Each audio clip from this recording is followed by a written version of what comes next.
నమస్తే, welcome to prime and desk analysis. నేను మీ బ్రహ్మనాయుడు.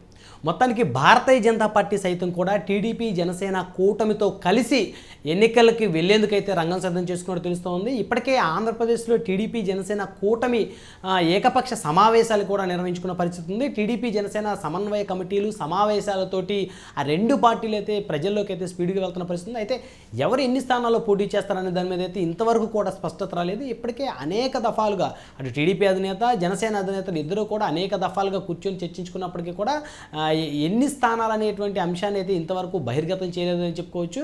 మొత్తానికి చూస్తే గతంలో చంద్రబాబు నాయుడు 2 స్థానాలు ప్రకటించగా జనసేన అధినేత సైతం కూడా 2 స్థానాలు ప్రకటించారు. అయితే ఖచ్చితంగా గౌరవప్రదమైనటువంటి పొత్తులతో మాత్రమే జనసేన పార్టీ ముందుకు వెళ్తుందంటూ అనేక సందర్భాల్లో జనసేన అధినేత ప్రకటించినటువంటి మాట అందరూ గుర్తుంచుకుంటున్న పరిస్థితి ఉంది.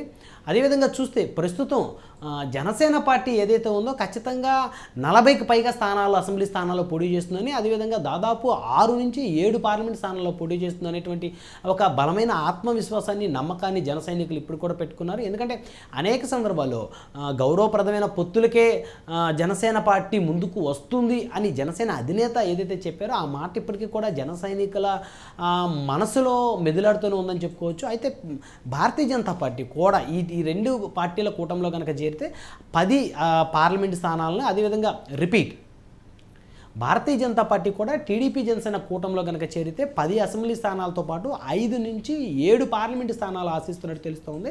మొత్తానికి చూస్తే ప్రధానంగా ఆర్థిక నగరాలుగా ఉన్నటువంటి విజయవాడ, గుంటూరు, అదేవిధంగా వైజాగ్ ప్రధానమైనటువంటి ఈ నగరాల్లో ఖచ్చితంగా భారతీయ జనతా పార్టీ ఒక స్థానంలోనూ, అదేవిధంగా జనసేన ఒక స్థానంలోనూ, టీడీపీ ఒక స్థానంలోనూ పోటీ చేస్తే మాత్రమే గౌరవప్రదంగా పొత్తులు ఉన్నాయి అనే దానికి కార్యకర్తలు కూడా ఒప్పుకునేటువంటి అవకాశం ఉంటుంది.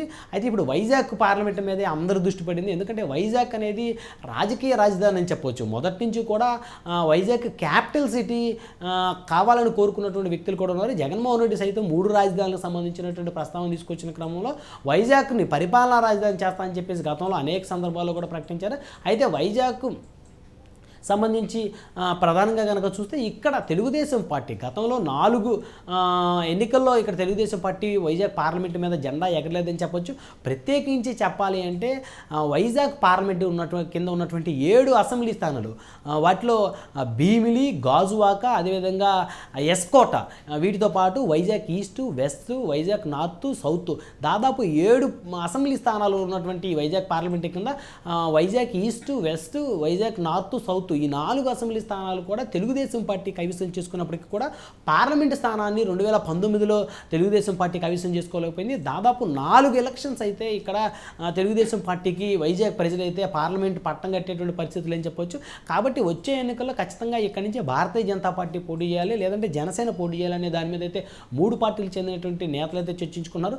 ఒకవేళ భారతీయ జనతా పార్టీ కనుక కూటమిలో జాయిన్ అయితే ఖచ్చితంగా భారతీయ జనతా పార్టీ కోరుకున్న స్థానాల్లో టీడీపీ జనసేన సీట్లు ఇవ్వాల్సిన పరిస్థితి అయితే ఉంటుంది. అదేవిధంగా జనసేన సైతం కూడా వైజాగ్ నుంచి పోటీ చేస్తే ఏ విధంగా ఉంటుందనే దాని మీద అయితే లెక్కల్లో మునిగి తేలుతూ ఉంది. గతంలో చూస్తే దాదాపు 2,80,000 ఓట్లు మొట్టమొదటిసారి పోటీ చేసినటువంటి జనసేనకి జేడీ లక్ష్మీనారాయణ అభ్యర్థిగా బరిలో దగ్గర 2,80,000 పైచిరుకు ఓట్లు సాధించిన పరిస్థితి ఉంది. అదేవిధంగా టీడీపీ, వైసీపీ అతి తక్కువ మార్జిన్తో ఓడిపోయిన పరిస్థితి ఉంది. ప్రత్యేకంగా చెప్పాలంటే జనసేన పార్టీ సైతం కూడా మొదటిసారి 3 లక్షల ఓట్లను వైజాగ్ ప్రజల దగ్గర నుంచి పొందింది. అంటే ఖచ్చితంగా రానున్న ఎన్నికల్లో టీడీపీ జనసేన కూటమిలో జనసేన పార్టీ ఇక్కడ గెలుస్తుంది అనేది ఖచ్చితంగా చెప్పుకోవచ్చు. ఎందుకంటే వైజాగ్ ప్రజలకు ఒక సెంటిమెంట్, దాదాపు 4 దఫాలుగా ఇక్కడ నుంచి టీడీపీ లేదు కాబట్టి ఇక్కడ జనసేన కానీ బీజేపీ కానీ పోటీ చేయాలని ఆలోచన ఉంది. అయితే జనసేన అధినేత మాత్రం ఇటు వైజాగ్ ఒక అమ్మ సామాజిక వర్గానికి చెందినటువంటి నేతలే బరిలోకి దిగుతున్నారు కాబట్టి తెలుగుదేశం నుంచి, అదేవిధంగా గుంటూరు నుంచి కూడా ఆ సామాజిక వర్గానికి చెందిన నేతలు తెలుగుదేశం బరిలో దిగుతున్నారు కాబట్టి కనీసం వైజాగ్ నుంచి అయినా జనసేన పార్టీకి సంబంధించినటువంటి నేతలను బరిలో దించాలి. ప్రత్యేకంగా చెప్పాలంటే ఇక్కడ బీసీ సామాజిక వర్గం ఎక్కువగా ఉన్నటువంటి పరిస్థితి ఉంది. 50% పైగా ఇక్కడ బీసీ సామాజిక వర్గం ఉన్న పరిస్థితి ఉంది. అందులో ప్రత్యేకంగా చెప్పాలి అంటే తూర్పు కాపు సామాజిక వర్గానికి చెందినటువంటి నేతలు ఇక్కడ ఆర్థికంగా కూడా బలంగా ఉన్న పరిస్థితి ఉంది. వారు కొంతమంది నిన్న జనసేన అధినేతను కలిసి చర్చించిన తర్వాత ఖచ్చితంగా పోటీకి వారు కూడా సంసిద్ధంగా ఉండటం తరుణంలో వైజాగ్ పార్లమెంటు జనసేన కావాలి అని జనసేన అధినేత కూడా అడిగేటువంటి పరిస్థితి చాలా స్పష్టంగా కనపడుతుంది. ఎందుకంటే ఇప్పటికే కేవలం మచిలీపట్నం, కాకినాడ పార్లమెంట్లు మాత్రమే జనసేన పార్టీ పోటీ చేస్తుంది అనేటువంటి ఊహాగానాలోనే, కానీ ఖచ్చితంగా జనసేన కూడా 5 పార్లమెంటు స్థానాల్లో పోటీ చేయడానికి అయితే రంగం సిద్ధం సిద్ధం చేసుకుందని చెప్పొచ్చు. ఎందుకంటే జనసేన ఓట్ బ్యాంక్ కూడా గతంతో పోల్చుకుంటే 2 రెట్లు vote bank Janasena vote bank అయితే కైవసం చేసుకునే పరిస్థితి ఉంది.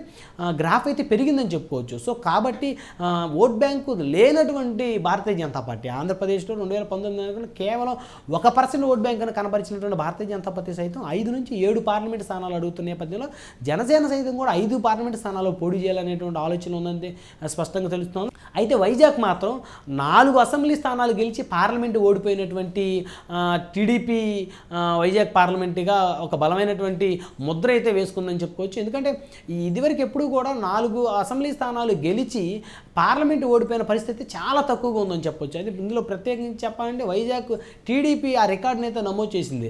ఎందుకంటే 4 ఎమ్మెల్యేలు గెలిచి తెలుగుదేశం పార్టీ తరపు నుంచి, అందులో సిటీ మొత్తం Vizag east west north south గెలిచి వైజాగ్ పార్లమెంటు ఓడిపోయిందంటే ఖచ్చితంగా ఇక్కడ తెలుగుదేశాన్ని ప్రజలు ఈ పార్లమెంట్లో తిరస్కరిస్తున్నారు అనేటువంటి దానికైతే ఖచ్చితంగా చెప్పుకోవచ్చు.